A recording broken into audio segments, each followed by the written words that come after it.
আমরা টেনশন থিলে জଣା পড়ছে যাইব কইবি যাইব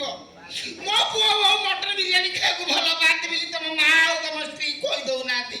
ବାପା ସୂର୍ଯ୍ୟ ପରାଗଲା ଆମେ କଣ ଭାସିଗଲା ସମୁଦ୍ର ବି ଆଜି ଆମେ ଉପାସ ରହିବୁ ଯାଇବ ଆମର ଏ କୋଡରା ଆଉଡେ କହିଲ हम पएगा ସୂର୍ଯ୍ୟ ପରାଗଲା ଆଇଛ ଖାଇବା ଠିକ ନା କୋ ଭୁଲ ନା ଠିକ फंड କଣ କହିଲ କଣ କହିଲ ତମେ କଣ ଭୁଲ କହିଲି ଆଜି ଖାଇବାକୁ ଯାଉଛି ତାକୁ ମନା କରି କର ଆଜି ନ ଖାଇବ ତାକୁ ବାଧ୍ୟ କରି କର ସବୁ କଥାରେ ସବୁ କାମରେ ତମେ କେବଳ ତମ ଶ୍ୱଶୁରଙ୍କୁ ସମର୍ଥନ କରୁଛ ଯେତିକି ଚିନ୍ତା ତମେ ତମ ଶ୍ୱଶୁରଙ୍କ ପାଇଁ କରୁଛ ସେତିକି ଚିନ୍ତା ତମେ ମାଙ୍କ ପାଇଁ କାହିଁକି କରୁନ କଣ କହିବାକୁ ଚାହୁଁଛ ତମେ ମାଙ୍କର ହାର୍ଟ ପ୍ରୋବ୍ଲେମ ସେଦିନ ସେନ୍ସଲେସ୍ ହେଇଗଲା ପରେ ମୁଁ ତମକୁ ବାରମ୍ବାର ବାଧ୍ୟ କରିଥିଲି ମାଙ୍କୁ ହସ୍ପିଟାଲ ନେବା ପାଇଁ ତମେ ନ ଶୁଣିବାର ବାହାନା କରି ଚାଲି ଯାଇଥିଲ ହସ୍ପିଟାଲ ଅସହାୟ ମୁଁ ତମକୁ ଫୋନ କରି ଡାକିଲି ତମେ ଫୋନ କୁ ସୁଇଚ୍ ଅଫ୍ କରିଦେଲ କଣ ତମର ଇଚ୍ଛା କଣ ତମର ଉଦ୍ଦେଶ୍ୟ ମାଙ୍କ ପ୍ରତି ଅବହେଳା ହବାର ମାନେ କଣ ଅଛି ନାଇଁ ତମେ ସେମିତି କାହିଁକି ଭାବୁଛ ବା ସମୟ ଅଭାବରେ ତାକୁ ସମୟ ଦେଇପାରୁନି ଆଉ କିଛି ବି ନାହିଁ ଏ ଦୁନିଆରେ ମାଙ୍କ ଠାରୁ କୋଉ କାମ ତମ ପାଇଁ ବଡ କି ତମ ପାଇଁ ବଡ ଜନନୀ ଜନ୍ମ ଭୂମିଷ୍ଠ ସ୍ୱର୍ଗ ଦବି କରି ଅଛି ମା ପରେ ସ୍ୱର୍ଗ ଠାରୁ ଆହୁରି ବଡ ମା ଶବ୍ଦର ମାନେ କଣ ଜାଣି ସାରିଛି ମା ଶବ୍ଦର ଅର୍ଥ ମୁଁ ବୁଝି ପାରିଛି ମୋତେ କିଛି ବୁଝେଇବ କିଛି ଜାଣିନ ତମେ କିଛି ବି ବୁଝିନ ତମେ କେବଳ ଜାଣିବାର ଅଭିନୟ କରୁଛ ନ ବୁଝିବାର ବାହାନା କରୁଛ ଏ ଅନନ୍ୟାକୁ ତମେ ଆଜି କେବେ ବି ଚୁପ୍ କରି ପାରିବନି ଏ ଅନନ୍ୟା ଆଜି କହିବ ତା ମନ ବୁଝିବା ଯାଇ କହିବ ତମେ ଜଣେ ମେଡିକାଲ ଷ୍ଟୁଡେଣ୍ଟ ହେଇବି ଶୁଣି ମାଗୁରୁ ତ ମାଙ୍କ ପଦରେ ରସୁଣ ସୋରିଷ ତେଲ ନ ଘଷିଲେ ତମ ଆଖିକୁ ନିଦ ହୁଏନି ଆଜି ସେଇ ମା ମରଣ ସହିତ ଲଢେଇ କରୁଛନ୍ତି ଅଥଚ ତମେ ତାଙ୍କ ମୁହଁକୁ ଚାହୁଁନ କାହିଁକି କାହିଁକି ତମେ ତାଙ୍କ ମୁହଁକୁ ଚାହୁଁନ କଥା କଣ ଦିନ ଏକଦମ ଚୁପ୍ ବିଲକୁଲ ଚୁପ୍ ଏଇଟା ମୋ ସ୍ୱାମୀ ସ୍ତ୍ରୀଙ୍କ କଥା ଏଇଟା ମୋ ଶାଶୁ ଘରର ସମସ୍ୟା ଏ କଥାର ମୁଣ୍ଡ ଖେଳିବାକୁ ଚେଷ୍ଟା କଲେ ମୁଁ ଭୁଲିଯିବି ତମେ ମୋ ବାପା ମୁଁ ଭୁଲିଯିବି ତମେ ହଉଛ ମୋ ଜନ୍ମଦାତା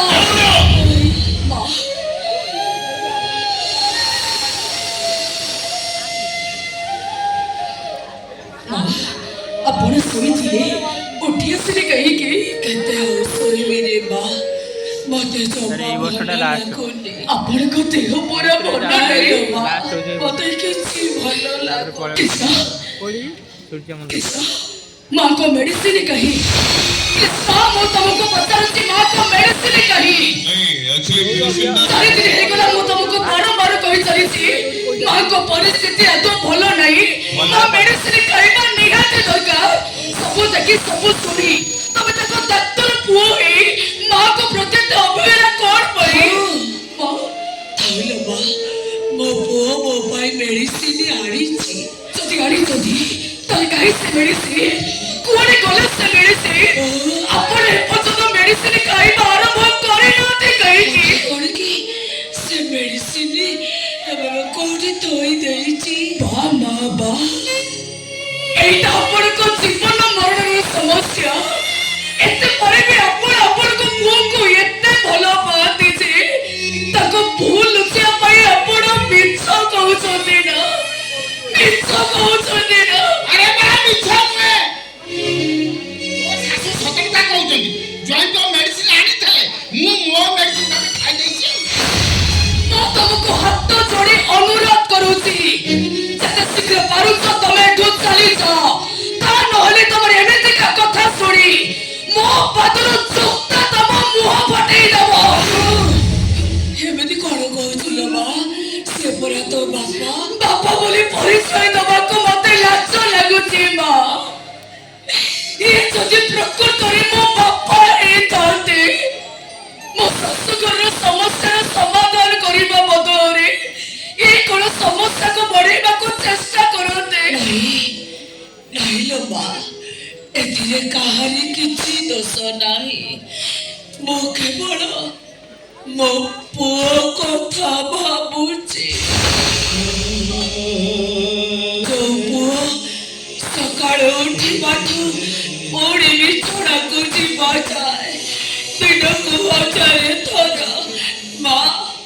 ସେଇଟା ମାଲୋ ସେଇଟା ଖାଲି ମା ହେଇ ମୋରି ପଛରେ ଗୋଡ଼ଉଥିଲା। ଆଜି ମୋର ସେଇ ପୁଅ ମତେ ଥରୁଟିଏ ବି ମା ବୋଲି ଡାକୁନି। କିଏ କହିଲା? ଆରେ କିଏ କହିଲା ମତେ ମା ବୋଲି ଡାକୁ? ଏବେ ଡାକି ଦେଖ ସାଙ୍ଗେ ସାଙ୍ଗେ ଡାକି ଥରେ କଣ ଲକ୍ଷ ଥର କୋଟି କୋଟି ଥର ସାଙ୍ଗେ ଥରେ ମୁଁ ତତେ ଡାକିବି ମା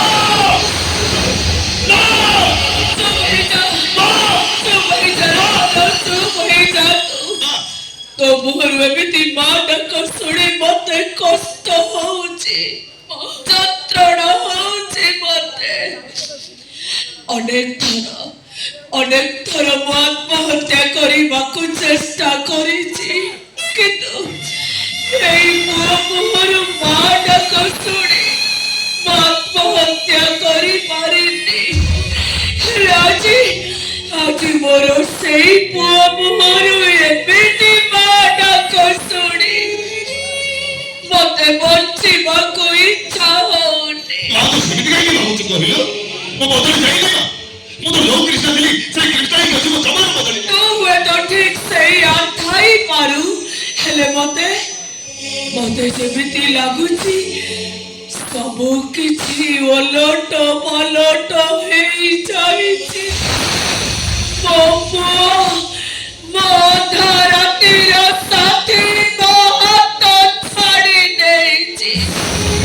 ମୋ କୃଷ୍ଣ ମୋ ଛାତିର କଲେଜ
कृष्णा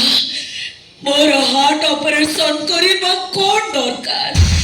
मो ठीक अछि तोर मोबाइल व्यस्त होबा दरकार नाही मु तो केवल तोरी पाई जगन्नाथ को डाकुची हे जगा मो पुओ को भलरे रखी था घट घड़े रखी था मो कृष्णा को अरे मो पुओ खुशी रे मोरा मो खुशी मोरा किछि न एसएमएस से पकड़ दो ना एसएमएस से पकड़ दो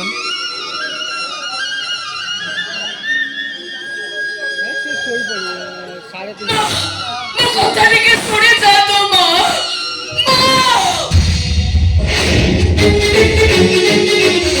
कोई ने तो मां को तमे भलो करि परिबनी की पुआ तमे केमिति का पुआ तमे ठीक तम पुआ पड़िया को सत ठीक तम तत्तर पड़िया को तत्तर नहीं तम परे पुआ जड़े मूर्ख हवा उचित थिला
କୃଷ୍ଣ ଏକଥାକୁ ସତ କୁହ କୃଷ୍ଣ ଏକଥାକୁ ସତ ହଁ ସତ ସେ କଣ ନିଜ ମା ସେ କଣ ଦଶମା ଦଶମୀ ତା ବାପା ଧରି ଜନ୍ମ କରିଛି ସବୁ ପରେ ମୋ ଜ୍ୱାଇଁ ଯେ ବାପା ମା ଛନ୍ଦ କରିଛି ତାକୁ କାହିଁ ଦଉଲେ ଦେଖେଇବ କହିଲେ ମା ହଁ ସେଇ ମା ତୋ ପାଇଁ ହେଇପାରେ ସେ ମା ହେଲେ ମୋ ପାଇଁ ସେପଟେ ଡାହାଣି ମୋ ପାଇଁ ଖୁସି ମୋ ବାବା ମାରିଛି ମୋ ମାଆକୁ ମାରିଛି କେବଳ ତା ବାପାର ପ୍ରାୟଶ୍ଚିତ ପାଇଁ ମୋତେ ପାଣି ପୋଛି ମଣିଷ କରିଛନ୍ତି କିଛି ବୁଝିପାରିଲୁ ତ ମତେ ମା ଦେଖିଲା ମା କାହିଁକି ମୋ ଜ୍ୱାଇଁ ଅବହେଳା କରୁଛନ୍ତି କାହିଁକି ଜାଣି ଶୁଣି ଅପରେସନ କରୁନାହାନ୍ତି ମୋ ଜ୍ୱାଇଁ ଯେ ବାପା ମା ଛନ୍ଦ କରିଛି ତାକୁ ବଞ୍ଚେଇବ କୋଉ ସ୍ୱାର୍ଥରେ ସତ କଥା ଜାଣି ସାରିଲା ପରେ ତାଙ୍କ ମୁହଁକୁ ଚାହୁଁନାହାନ୍ତି ତାଙ୍କ ସହିତ କଥା ହଉନାହାନ୍ତି କଣ କରିବେ କି ଶାସ୍ତି ଦଉ କହ ମତେ କହ ସବୁ କଥା ଶୁଣି ସାରିବା ପରେ ସାରା ଜୀବନ ତାକୁ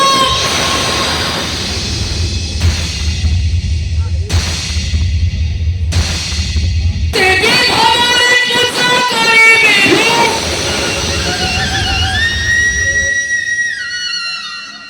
ଝିଅଟା ଠାକୁରାଣୀ ଭାବରେ ପୂଜା କରିବି ଝିଅଟା ଠାକୁରାଣୀ ଭାବରେ ପୂଜା କରିବି ହାତରେ ଛୁରୀ ଧରି ଜଣ ପରେ ଜଣକୁ ମାରି ଦେଇଛି একথা তুমি কহুছ একথা যদি দুনিয়া সারা সমস্তে কহিবে তথাপি মু বিশ্বাস করি পারিবিনি মনিষ কথা সেই জগন্নাথ যদি প্রমাণ দিয়ন্তি মা কেবে তাক জীবନରେ মনিষ মারিথিবে তথাপি মু মিথ্য বলি কহিবি অরণ্য একদম চুপ ମୋ ନାଁ ଧରି ଡାକିବାର ଅଧିକାର ତମର ନାହିଁ ତମେ ଘରେ ରହିଲେ ଏ ସ୍ୱର୍ଗ ପରି ଘରଟାକୁ ତମେ ନର୍କପୁର କରିଦବ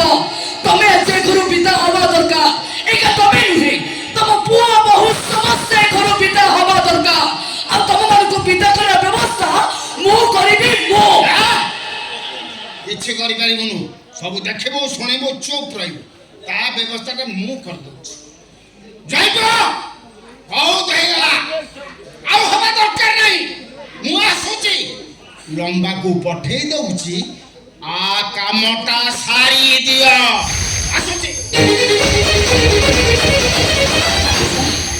ତମେ ଯଦି ସାରା ଜୀବନ ଶାନ୍ତିରେ ରହିବାକୁ ଚାହୁଁଛ ଏବେ ଏବେ ମୋ ବାପା ଭାଇ ଭାଉଜଙ୍କୁ ସମସ୍ତଙ୍କୁ ଏଇ ଘରୁ ବିଦା କରିଦିଅ ବିଦା କରିଦିଅ ତମେ ହଁ ବିଦା କରିଦେବି ବିଦା କରିଦିଅ ସେମାନଙ୍କୁ ଆରେ ସେମାନଙ୍କୁ ତତେ ତୁ ଯଦି ଯାଇଛୁ ତୋ ସବୁଠିକୁ ସମର୍ଥ କରି ମୋ ସ୍ୱାମୀ ଭଳିଆ ଏମିତି ବେଖାତିର କରିଛନ୍ତି ଦେଖ ଦେଖ ମୁଁ କିଛି ଭୁଲ କଥା କହୁନି ଯିଏ ମୋ ବାପା ମାରିଛି ଯିଏ ମୋ ମାଆକୁ ମାରିଛି ମୁଁ ତାକୁ ଧରା ଦେଖିବି ମୁଁ ତାକୁ ମା ବୋଲି ଡାକିବି ମୋ ମା ବୋଲି ଡାକିବ ମୋ ଘର ଭିତରେ ଏଇଥିପାଇଁ ଡାକିବ ଯେ ସେ ତମ ପାଇଁ ମା ବଦଳରେ ମା ହେଇଛନ୍ତି ନିଜେ ଉପାସ ରହି ତମକୁ ସେ ଖାଇବାକୁ ଦେଇଛନ୍ତି ନିଜେ ଖାଲି ପଦରେ ଚାଲି ତମକୁ ସେ ଚପଲ ପିନ୍ଧେଇଛନ୍ତି ନିଜ ଜୀବନକୁ ବାଜି ଲଗେଇ ନିଜର ଗୋଟେ କିଡନୀ ବିକ୍ରି କରି ତମକୁ ସେ ଡାକ୍ତର କରେଇଛନ୍ତି ମୁଁ ଜାଣିଛି ତାର ସବୁ ଅପରାଧ ମୁଁ କେବଳ ବୁଝିପାରିଛି ସେ ତାର ଅବଦାନକୁ ଭୁଲି ଯାଏ ତାକୁ ବେଇମାନ କୁହାଯାଏ ସେ ଗୋଟେ ମାର ମା ପଣିଆକୁ ଭୁଲି ଯାଏ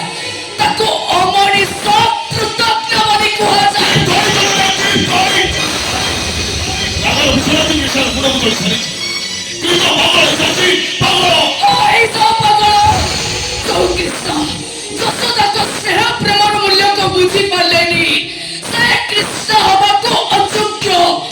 ଏ ଦୁନିଆରେ ସବୁଠୁ ଭଲ ମା ଯଶୋଦାକୁ ଯିଏ ଡାହାଣୀ ବୋଲି କୁହନ୍ତି ସେ କେବେ କାହାର ପୁଅ ନୁହନ୍ତି ସେ ପୁଅ ଜାତିର ଗୋଟେ କଳଙ୍କ ସେ କୋଉ ଅପଦେବତାର ଅଭିଶାପ ସେ କୋଉ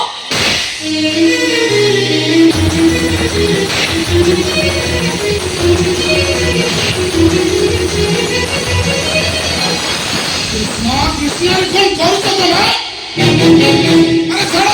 ଆରେ ଛାଡ ତାକୁ ମରିଯିବ ସେ ଏଇ ଗୋଟିଏ ମାତ୍ର ତମ ଖରାପ ଅଭ୍ୟାସ ସ୍ତ୍ରୀ ପାଇଁ ତମେ ଅନ୍ଧ ସ୍ତ୍ରୀ ପ୍ରେମରେ ତମେ ପାଗଳ ହଁ ମୋ ପାଗଳ उगड़ लगी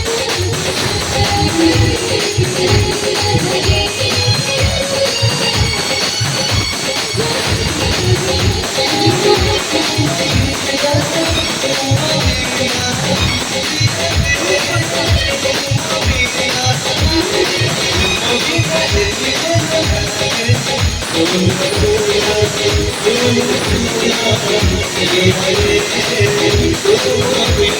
you.